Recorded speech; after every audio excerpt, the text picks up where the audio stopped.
A Harvard University professor has praised Australia's approach to combating COVID-19 in a tweet demonstrating the stark comparison between a vacant Bondi and a packed California beach. Yeah, it comes as the death toll in America has exceeded 60,000, while Australia's curve has well and truly flattened. Professor David Sinclair joins us now from Boston in the US. Thank you for your time. What struck you about these images and how symbolic they are side by side?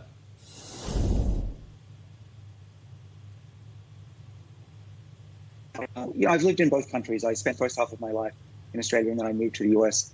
And the countries are very similar in their culture, in their language.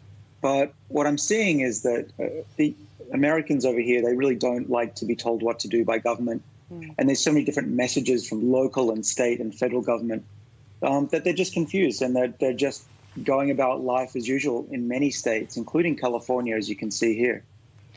That's one of the things I think our politicians have done very well. They've taken politics out of this on a federal and state level. They've worked very well together. Do you think that's the main reason that America has struggled so much to contain this virus, is that people are not working together? Well, it's getting better, but the US will never be like Australia. The states are so separate. They're similar to Europe in that regard. And so there's a lot of disagreement. In fact, there are some states that really don't like other states. And you can see the president over here saying negative things about certain governors. And so it's not cohesive like in Australia. And that's one of the main problems. Another big problem is it's just a very large country. And Americans, because they were born out of a fight against England, they've got this rebellious attitude that just doesn't help during a pandemic. There's so much conflicting information coming out of the States too. It must be very difficult to live there to know what the right course is. I mean, obviously, you have a profession, but wherever you live in the States, there seems to be different information. Is there still a great deal of fear?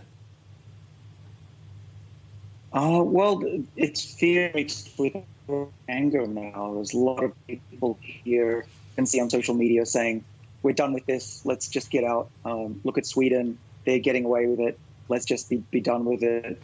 But there will be deaths as a result if they do that.